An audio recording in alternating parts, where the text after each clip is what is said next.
For over 2,000 years, Nubia, ancient Kush, ruled, traded, fought, and influenced the Nile world.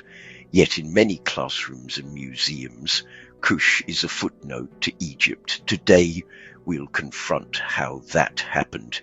Deliberate erasures in antiquity, colonial era biases in scholarship, and modern media tropes against the hard evidence of pyramid stelae, queens who fought Rome, and a dynasty of black pharaohs that once ruled Egypt itself. In museums around the world, the story of Kush is often hidden in the shadows of Egypt. But the evidence is there, waiting to be rediscovered. Ancient papyrus and inscriptions reveal a rich history, one that speaks of a powerful civilization, not just a footnote. Multiple sources confirm Kush's influence and legacy, challenging the old narratives and inviting us to look deeper into the past. Kush isn't a single moment. Its successive states along the middle to upper Nile, Kerma c. 2500 1500 BCE, Napata c. 900 270 BCE, and Meroe c. 270 BCE 350 CE. Jebel Barkal and associated sites, El Kuru, Nuri, Sanam Zuma, are now a UNESCO World Heritage serial site for their temples, palaces, and pyramids. Napata, dominated by the sacred mountain Jebel Barkal, was a spiritual and political heart of Kush. Here, temples and palaces rose beside the cliffs, echoing the power and devotion of its rulers. Meroe, further south, became a thriving center of trade and culture.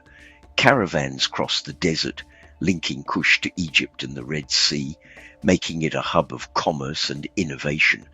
Today, these ancient sites are recognized as a UNESCO World Heritage Serial Site, honoring their enduring legacy and significance in world history.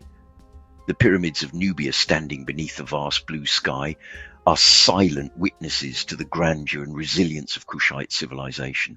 By the 8th century BCE, Egypt was a fractured land, a shadow of its former imperial glory. But to the south, the powerful Kushite kingdom was ascendant. The Kushites saw themselves not as foreign invaders, but as the true custodians of ancient Egyptian tradition, which they believed the northern rulers had abandoned. Driven by a profound devotion to the god Amun, whose worship connected their capital at Napata with Egypt's great religious center at Thebes, they prepared to march north and reunite the two lands under their rule. The Kushite kings, Kashta, Piye, Shabaka, Shabitku, and Taharka, established Egypt's 25th dynasty, sparking a renaissance. They initiated a vast program of restoration, breathing new life into dilapidated temples, most notably the Great Karnak complex. They sponsored a unique artistic style blending classic Egyptian forms with distinctive Kushite features. Crucially, they revived a tradition Egyptians had largely abandoned for a millennium: pyramid burials. The pyramids of Kush, though smaller and steeper than their Giza counterparts, were built for centuries at sites like Nuri and Meroe. In fact, there are more of these Nubian pyramids still standing today than in all of Egypt, a silent stone testament to the power and longevity of their civilization. The most eloquent testimony of their rise comes directly from the conqueror himself.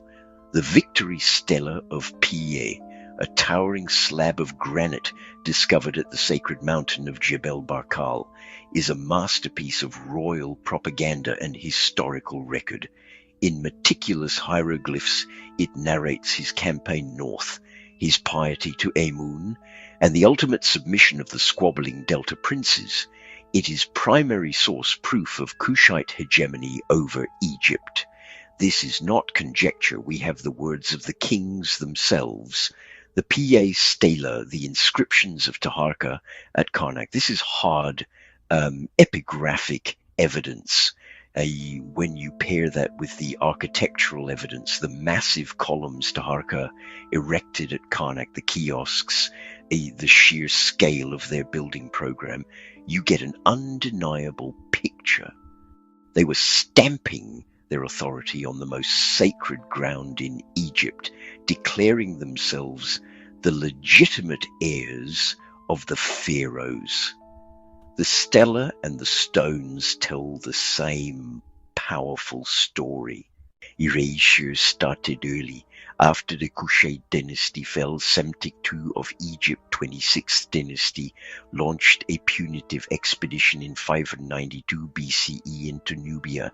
His victory stela and later sources describe destroying Kushite images and hacking out 25th dynasty names in Egypt, political iconoclasm to sever memory of Nubian rule. After Psamtik II's campaign, the Kushite capital shifted south from Napata to Meroe. The scars of conflict lingered, but the civilization endured, adapting to new challenges in the desert landscape. Thus, part of the whitewashing was by Egyptians themselves, a classic strategy: rewrite the monuments, rewrite the past. In the aftermath, the desert became both a barrier and a refuge. The ibis, sacred to Thoth, soars above the sands, a symbol of resilience and the enduring spirit of Nubia. Centuries after their pharaonic triumphs, the Kingdom of Kush was still a formidable power.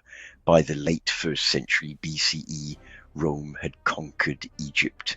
The new Emperor Augustus, fresh from his victory over Cleopatra, saw the world as his to command. His gaze turned south towards the fabled lands of Nubia, a territory he and his generals viewed as the next logical prize for the expanding empire. But this was the Kingdom of Kush during its vibrant Meroitic period. It was ruled by a line of fierce warrior queens known as the Kandakis. The reigning Kandake, the one-eyed Amanirenas, was not a leader to be underestimated. When the first Roman prefect of Egypt began making aggressive incursions, she prepared to meet force with overwhelming force. In 24 BCE, the Kushite army swept north into Roman territory. They sacked several cities, including the important southern outpost of Syene. In a profound act of psychological warfare, they tore down statues of Emperor Augustus, symbols of his divine authority. While a Roman counterattack pushed deep into Kushite lands, the resistance led by Amanirenas was so tenacious that Rome was forced to the negotiating table. A peace treaty was signed, one remarkably favourable to Kush. Most of the captured trophies were returned, but one they kept. The bronze head from a magnificent statue of the emperor was taken back to the capital, Meroe.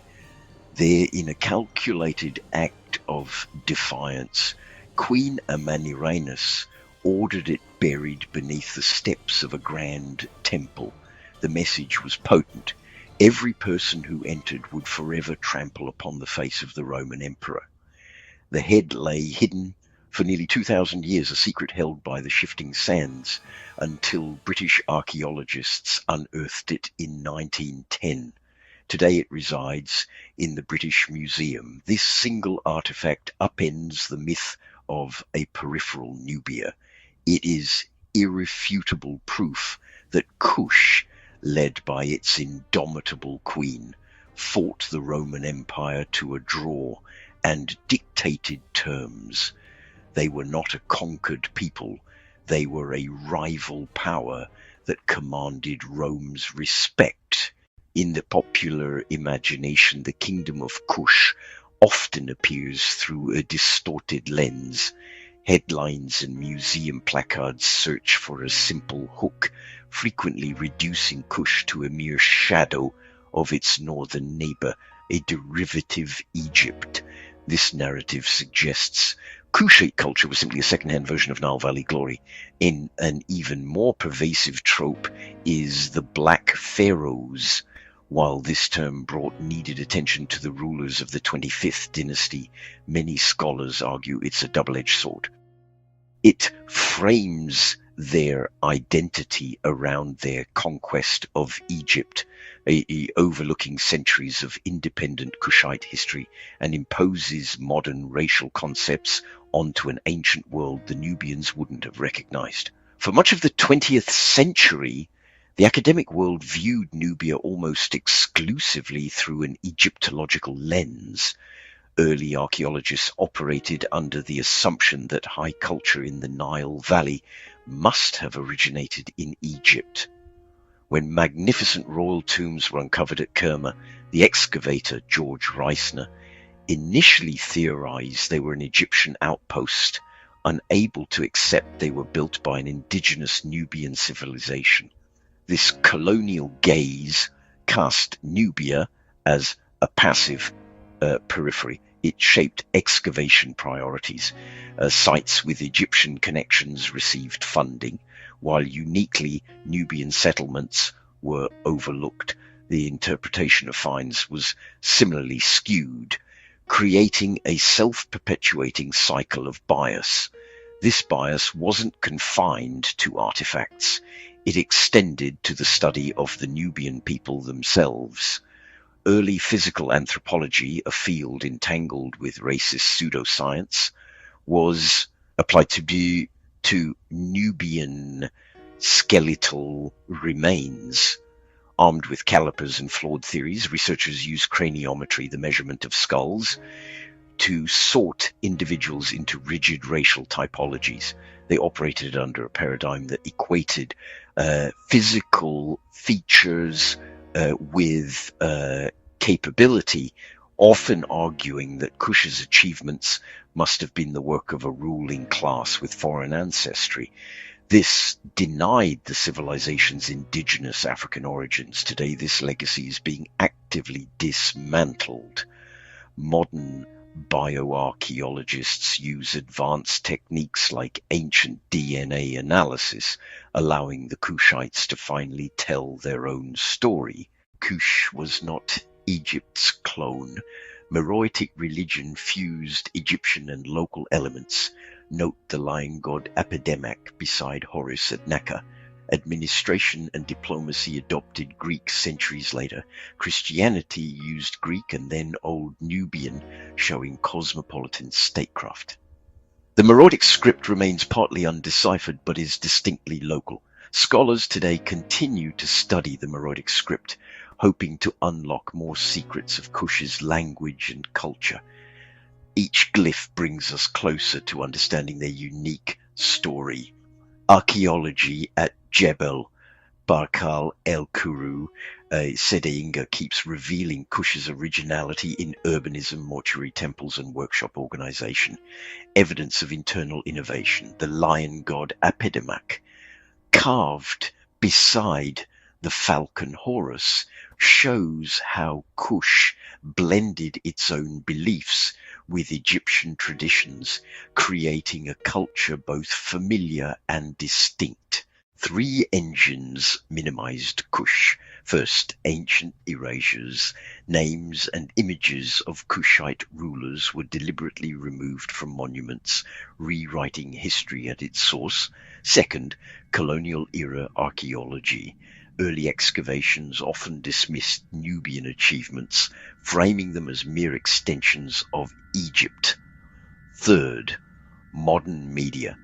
Documentaries and headlines still tend to spotlight Egypt, leaving Kush in the margins of popular history. Correcting the record doesn't mean denying Egyptian achievement. It means placing Kush as a co-producer of Nile history, with episodes of dominance, creativity, and resistance. How to avoid whitewashing today. Name the capitals, Kerma, Napata, Meroe, and date ranges don't compress Kush into a timeless Nubia. Lead with primary evidence. Paye's Stela, Taharka's Karnak works, pyramid fields at El Kuru Nuri, the Meroe head. Show agency, Amanirenas' war and a negotiated peace. Avoid derivative framing. Present syncretism. Apodamak plus Horus, not copying. Cite current historiography that flags Egyptological bias and racialized frames so audiences understand why the old story stuck. When you put the evidence in one frame, a different Nile world appears.